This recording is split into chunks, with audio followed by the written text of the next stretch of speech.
They laughed at his blade. The 7-foot-tall armored aliens looked at the piece of steel in Ambassador Hawthorne's hands and they laughed. It was a high, grating sound like metal shearing. To them it was a joke. A primitive relic. A toy from a species that still used processed or in muscle. Their leader, the imposing Praetor Kale, sneered, his 4 eyes, 2 forward, 2 on the sides, blinking in amusement. This, he boomed, his voice metallic through his helmet's translator, this is what the great humans bring to a war zone? A metal stick. But they weren't just laughing at the sword. They were laughing at his 11-year-old daughter, Poe, who stood beside him, small and silent in the cold, oppressive light of the alien warship's brig. They would learn, in the next 5 minutes, exactly why you never laugh at a human. And more importantly, why you never, ever threaten their children. But before we get to the lesson that echoed across the entire galactic sector, we need to set the stage. If you love stories about sleeping giants, arrogant empires getting what they deserve, and the quiet, terrifying strength of humanity, then do me a huge favor. It truly helps this channel grow. Please hit that like button, slam, subscribe, and make sure you ring that notification bell so you never miss a new story.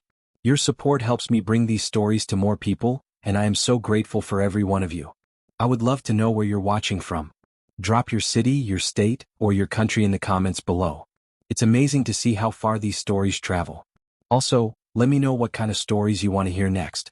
Now let's get into it. The diplomatic courier Odyssey was not a warship. It was a vessel of peace, its interior crafted from warm, polished hardwoods from a reclaimed earth forest. Its air was filtered with the scent of fresh-growing hydroponic plants in the central atrium. It was a ship designed to be a home away from home for its 2 occupants, Ambassador Nathaniel Hawthorne and his daughter, Poe. This mission was supposed to be simple. It was a routine diplomatic run through the Cygnus Alpha sector, a milk run as the Spacers called it. It was far from the conflict raging between 2 local powers, the brutally expansionist Valerian Empire and the reclusive, crystalline beings of the Cygnian Conclave. Hawthorne was a man of medium build, with the kind of face you'd easily forget. It was a useful trait for a diplomat, and an even better one for his former profession. He was a man of an almost preternatural calm, a calm that his 11-year-old daughter Poe had inherited. Poe was small for her age, with dark, watchful eyes that missed nothing. She was a third-culture kid, born and raised in the diplomatic corps. She was more comfortable on starships and alien worlds than she would have been on Earth. She was reading an ancient paper book, a collection of poetry by a long-dead Earth author, when the Odyssey's proximity alarms chimed. Then the ship lurched. The Odyssey had been pulled violently from warp. This was a tactic only possible with brute force interdiction tech, the signature of the Valerian fleet. The main view screen shimmered, blocked by the massive, brutalist gray hull of the Valerian warship Imperius. "They have us," Hawthorne said. His voice was level. He didn't move to a weapons console. The Odyssey barely had any. He simply closed the channel he'd been using to draft a trade proposal. He looked at his daughter. "Poe, remember your training. Find the still point." Poe closed her book, marking the page. She took one deep, centering breath, and her slight tremor vanished. She nodded. "Yes, father." Within minutes, their ship was boarded.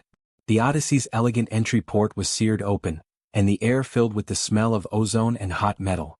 The Valerians stomped in, led by the towering Praetor Kale. He was 7, maybe 8 feet tall, encased in dark, angular armor that hissed with microservos.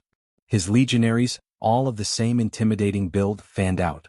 Their plasma rifles scanned the primitive room with open contempt.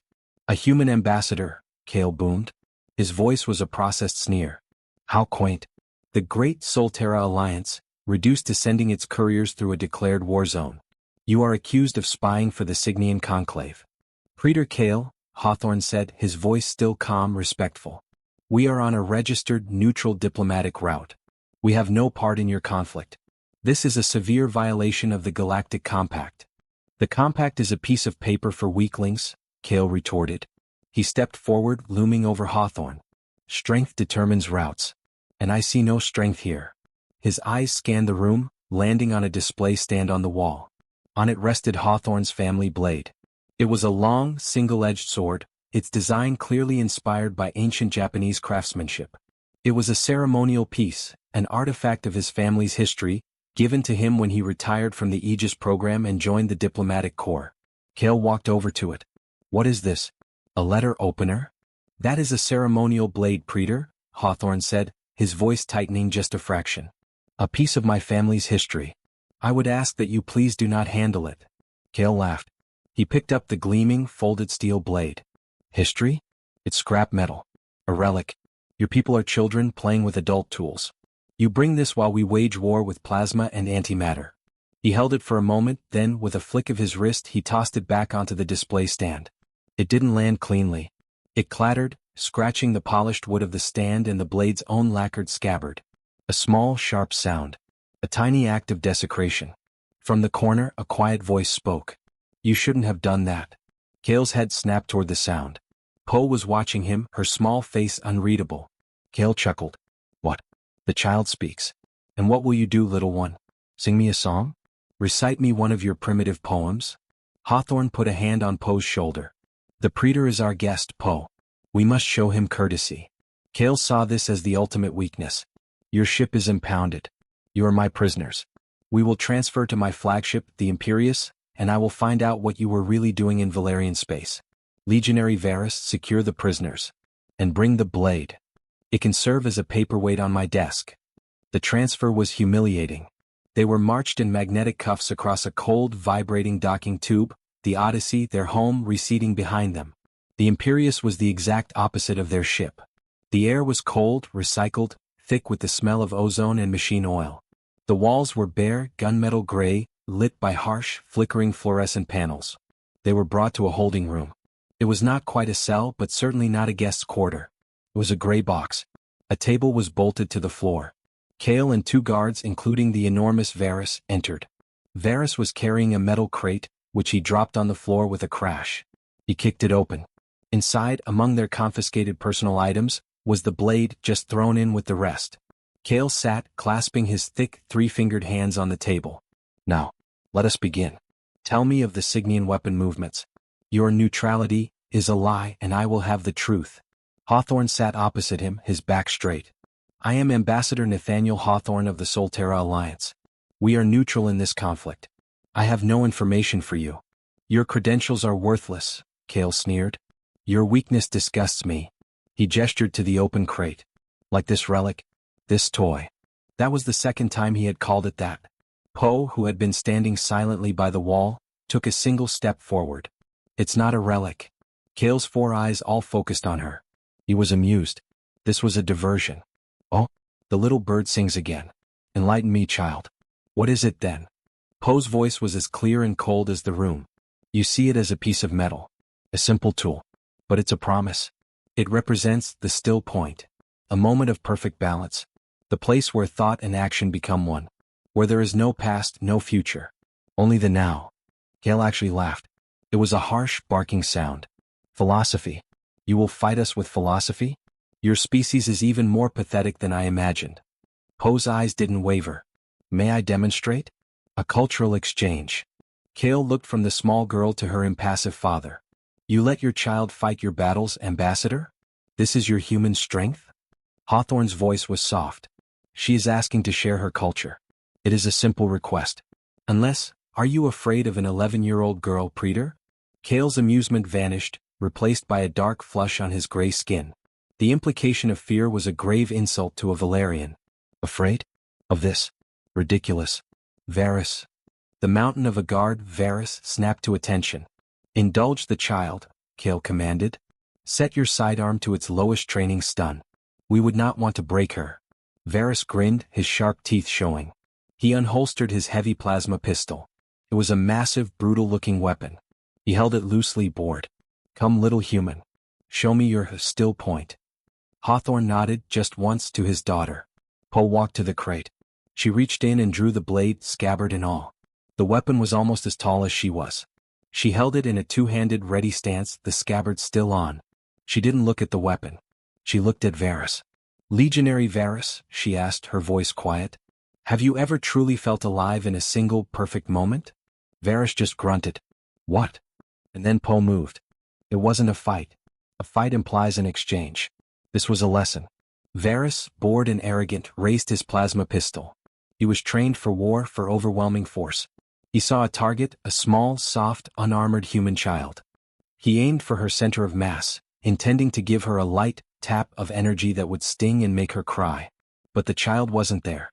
As he squeezed the trigger, Poe had already moved, flowing like water. She didn't charge and she didn't retreat. She moved laterally, a step so fast it seemed to blur. The training bolt of green plasma hissed through the air where she had been a microsecond before. It splashed harmlessly against the far wall. Varys's two main eyes widened in surprise. His two side eyes, which tracked motion, were spinning in confusion. He had missed. He corrected his aim, but Poe was already moving in. She was inside his guard. She was inside the effective range of his pistol. Varys growled, a deep, guttural sound. This was an insult. He dropped the pistol to his side and swung his massive, armored fist. It was a blow designed to shatter bulkhead doors, a casual, contemptuous backhand strike. Poe didn't block it. She didn't try to stop it. She met it. As the fist descended, she used the sheathed blade, holding it in both hands to redirect it. She didn't meet force with force. She met force with philosophy. She caught his armored wrist on the flat of the scabbard and used his own, overwhelming momentum against him. There was a sound like a tree trunk snapping. Varys roared in pain and surprise as his arm was twisted at an unnatural angle. His own strength was used to nearly dislocate his own shoulder. He stumbled, his balance completely broken. "This is the first lesson," Poe's voice said, calm as a frozen lake. She was somehow behind him now. "Do not commit. Do not overextend. You fight with your anger. That makes you a puppet." Varys was enraged. This was sorcery. He spun, his other hand grabbing for a combat knife on his vest. He was a decorated legionary. He would not be shamed by an infant. He spun right into the second lesson. As he turned, Poe tapped his knee joint with the steel-capped end of the scabbard. It was a light tap. It was not a blow. But it was perfectly placed. It hit the exact nerve cluster and locking mechanism of his armor's knee servo. Varys's leg gave out. He collapsed, a mountain of armor and muscle, onto one knee. He was still trying to draw his knife. Poe moved again. It was a simple, flowing step. She brought the hilt of the sword up, not the blade, and tapped him at the base of his helmet, where the neck met the armor. Thud. Varys froze. His entire body went rigid. He had been trained his entire life that this was the kill spot for his species. A strike there with a real weapon would sever his spinal cord. He was, by every rule of combat he had ever known, dead. Poe stepped back. She was not even breathing heavily. She still hadn't even drawn the blade. The room was so quiet, the only sound was the harsh, panicked breathing of Praetor Kale and the other frozen-in-place legionary. Poe turned to the kneeling, paralyzed Varys. She held the sheathed sword and bowed, a gesture of pure, profound respect. "That is the still point," she said softly. "The peace inside the action. You were defeated before you ever moved, legionary. Because you saw a child. You didn't see a person." She turned, walked back to the crate and placed the sword back inside. Her movements were economical and precise. Kale's face was a mask of disbelief and shame. His best warrior. His personal, battle-hardened champion. Dismantled. Humiliated. Without a single drop of blood being shed. By a child. With a relic. This was not a loss. This was an insult to the entire Valyrian way of life. The other guard, who had been frozen, finally unslung his plasma rifle. "Praetor, what was that?" Kale's 4 eyes swiveled from Varys, who was still kneeling, still frozen in shock. He looked at Hawthorne, who had not moved, who had not twitched, who had simply watched. And Kale's shame turned to rage. "Sorcery!" Kale roared, slamming his fist on the table. The metal buckled. "A trick? You use your child's flexibility to perform parlor tricks. You have dishonored my best legionary." Hawthorne's voice was ice. "She demonstrated exactly what you asked to see. There was no dishonor. Only a lesson. Which I see you have failed to understand. I am tired of lessons." Kale bellowed. He was on his feet, his massive frame shaking with fury. This human, this weakling, was mocking him. He would not be mocked. "I am tired of your philosophy, and your still points. You will tell me your true mission or I will execute you both, starting with the child." He was a Valyrian. He solved problems with force. He drew his own sidearm. A heavy, ornate plasma caster. And he aimed it. Not at Hawthorne. He aimed it directly at Poe. The entire mood of the room, the entire universe, compressed into that single, tiny moment. Poe, who had faced down Varys, tensed. Kale's finger tightened on the trigger. And Hawthorne, who had been passive, calm, diplomatic, moved. It was nothing like Poe's fight. Poe's demonstration was a dance, a flowing river of motion. This was a lightning strike. This was violence. It was over in less time than it takes to tell. 1, 2, 3. The second Kale's pistol cleared his holster, Hawthorne was in motion. He wasn't a diplomat. He wasn't an ambassador. He was an Aegis operative. He crossed the room in a single, explosive bound. The remaining legionary, the one with the plasma rifle, tried to raise it. Hawthorne didn't even look at him. His first move was a strike. A simple, open palm strike to the legionary's chest plate. There was a sound like a cannon shot. The crack of the hand, followed by the screech of metal. Hawthorne's hand dented the legionary's armor. The kinetic shock was so powerful it stopped the alien's heart before he was thrown backward. He smashed into the bulkhead and slumped to the floor, unconscious or dead. Kale, his pistol still raising toward Poe, didn't even have time to turn. Hawthorne's second move was disarm. He grabbed Kale's wrist, not with the fluid grace of his daughter, but with the bone-crushing finality of a hydraulic press. There was a snap as the Valerian's wrist bones broke. Kale screamed, a high, wet sound, and the pistol clattered to the floor. Hawthorne's third move was control. He didn't kill Kale. He didn't need to. He spun the massive alien around, slammed him against the wall, and pinned him there with one hand.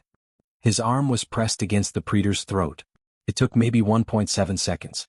The room was silent again. Varys was still on his knee, his weaponless hands raised, frozen in terror. The other guard was a heap by the door.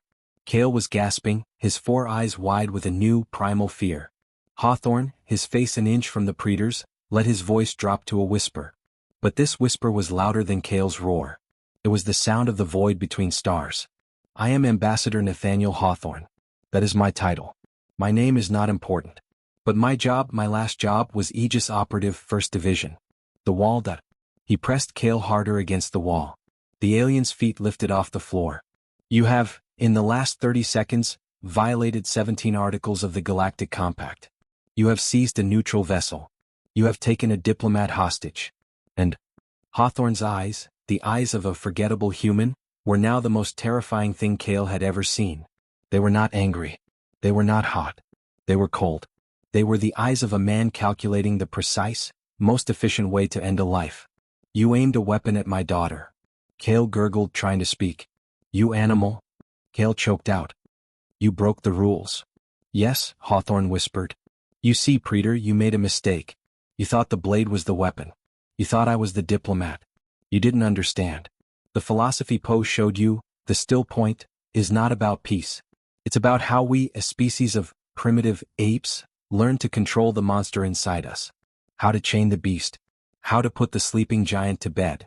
He leaned in, his voice a venomous hiss. And you, Praetor, in your arrogance, you just let it out. He let Kale's feet touch the floor but kept him pinned.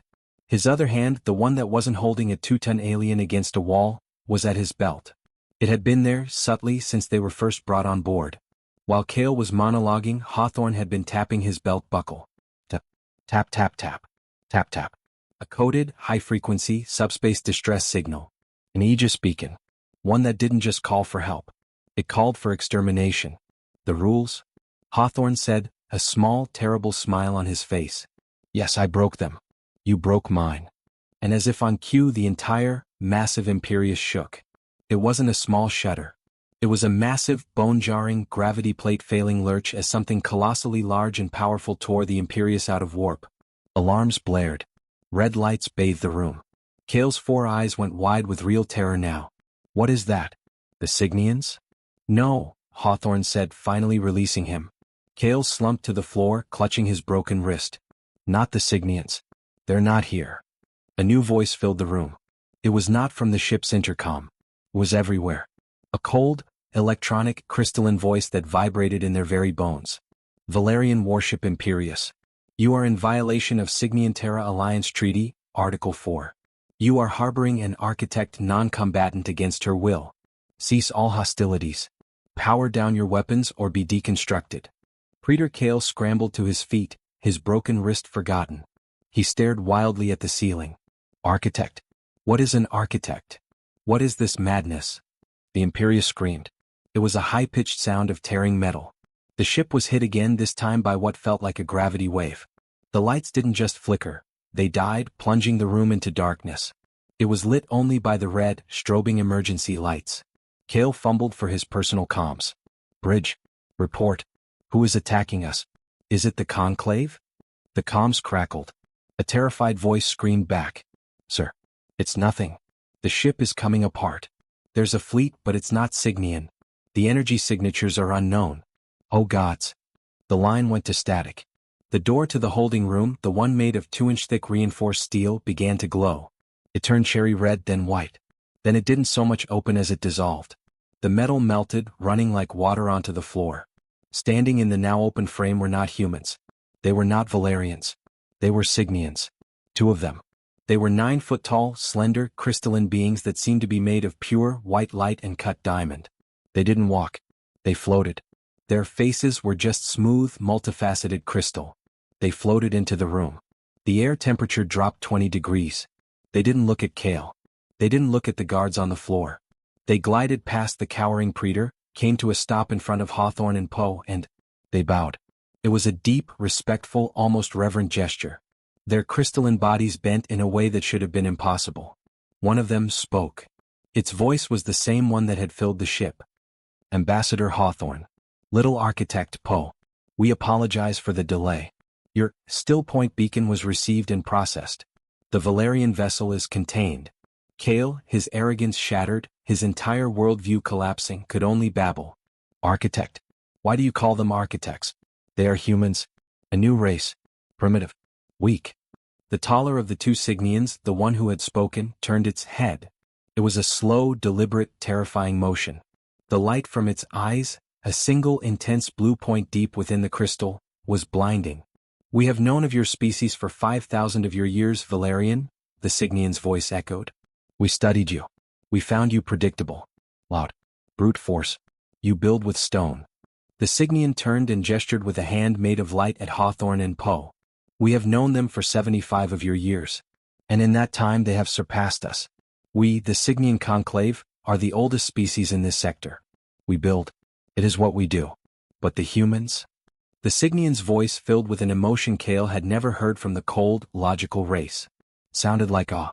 The humans create. They are the architects. They architect everything. When our warp drives failed, a human architect rebuilt our drive from scratch. On a napkin. When the Centaurian Wars threatened to extinguish 2 species, a human architect negotiated the 1,000-year peace. They taught us philosophy.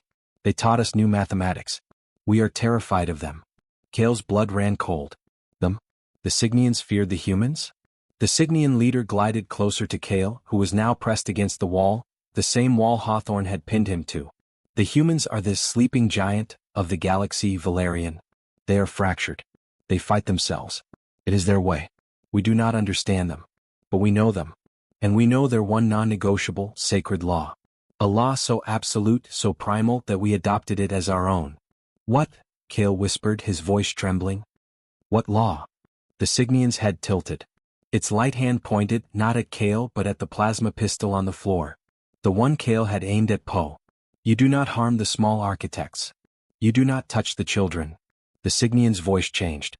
The cold, electronic quality was gone. It was replaced by a deep, resonant roar. A sound of pure, unadulterated fury. You have broken the only law that matters. Kale finally understood. The real fear hit him. It wasn't the fear of losing a ship. It wasn't the fear of being reprimanded. It was the fear of extinction. It was a misunderstanding, he stammered, sliding down the wall. A mistake. I did not know. We surrender. We surrender. The Cygnian's light softened. It turned back to Hawthorne. And Hawthorne was the ambassador again. He smoothed the front of his diplomatic jacket. He gave a slight, formal bow to the Cygnian. On behalf of the Solterra Alliance, Praetor Kale, Hawthorne said, his voice back to its calm, measured, diplomatic tone. I must formally protest your aggressive actions, the illegal seizure of my vessel, and the imminent, lethal threat against a diplomatic minor. We will be requiring reparations. And Kale, the Praetor of the mighty Valerian Empire, looked up. He looked at the monster of a human father, now masquerading as a diplomat. He looked at the child who had humiliated his best warrior. And he looked at the ancient, crystalline being who called these humans architects. Kale knew in that moment that the diplomat was so much worse than the monster. The monster you could fight. The diplomat would take your entire empire apart, piece by piece on paper. And he would do it with a smile. Weeks later. The Odyssey was docked at Cygnus Prime, a breathtaking star base carved from a single massive asteroid of pure, glowing crystal. The Valerian warship Imperius? It had been deconstructed, as the Cygnians put it, taken apart molecule by molecule for violating their space. The Valerian Empire was in chaos. Praetor Kale had been recalled. He was tried not for attacking a human ship, but for failing, for being caught, for losing to a child and provoking the quiet, terrifying race the Valerians had so fatally misunderstood. The Valerians sent the most groveling, terrified, and abject apology in galactic history. They offered planets. They offered fleets. They offered anything for the architects to simply forget this ever happened. Ambassador Hawthorne in his infinite wisdom had of course refused the planets. He asked for one thing. A new, binding, inescapable treaty. The Poe Accords, the media was calling it. A treaty enforced by both the Solterra Alliance and the Cygnian Conclave, ensuring the absolute, non-negotiable safety of all non-combatants of all species, in all disputed territories. A law to protect the children. And now, in a high-garden observatory, overlooking a nebula that looked like spilled paint on black velvet, Poe was practicing. She moved through the kata the forms with her blade. The real blade drawn this time. It whispered through the air. She was no longer a child. She was a student. She was practicing the still point. Hawthorne watched her, a cup of tea in his hand. "You were good, Poe," he said quietly, not breaking her rhythm. "On the Imperius. You taught Varys a lesson." Poe stopped, her blade held high. "He let me." "No," Hawthorne said. "He didn't. His arrogance let you. But you were angry. Later. After I was hit." Poe's form wavered. She lowered the blade. "He shot at you, Dad. He burned you." She looked at his arm where a faint silver scar from the plasma burn peeked out from his cuff. "He did," Hawthorne said. "And the still point was gone, wasn't it?" Poe looked down. "Yes. I wanted to hurt him. I was glad when the Cygnians came. I wanted them to hurt him." Hawthorne nodded. He walked over and gently, he put his hand over hers on the hilt of the blade. "And that, Poe, that is the real lesson. Not the one we taught, the Valerians. The one we have to teach ourselves. Every single day." He looked at the blade, gleaming in the starlight. "This isn't to teach others to fear us. It's to remind ourselves what we are capable of. The monster. The rage. The sleeping giant. It's real, Poe. And it's in us. The discipline to hold back that monster, to chain that giant, that is human strength. Not the monster itself." Poe looked up at her father. The peace inside the action. Hawthorne smiled. He truly smiled. "Exactly. The Valerians thought strength was about armor and plasma. The Cygnians think our strength is our brains. They're both wrong." He squeezed her hand. "Our strength is our heart. The part that's willing to build a better galaxy. And the part that's willing to tear down the sky to protect the ones we love." Poe nodded. She understood. She raised the blade one last time, finishing her kata in a perfect, final, peaceful motion. She sheathed the blade. The click was the sound of a promise kept. The real lesson wasn't for the aliens. It was for her. And that was the hope for humanity's future. And that's the story of the still point. A lesson in what it truly means to be human. If you enjoyed this journey, please, you know the drill, hit that like button. It really helps the channel. Share this story with another sci-fi fan, and subscribe if you haven't already. We have an entire playlist of stories just like this one waiting for you. What did you think of the story? What was your favorite part? The lesson Poe gave? Or the one her father taught? Let me know in the comments below. I read all of them and I love getting your suggestions for future stories. Thank you so much for watching. Be kind to each other, protect the ones you love, and I'll see you in the next story.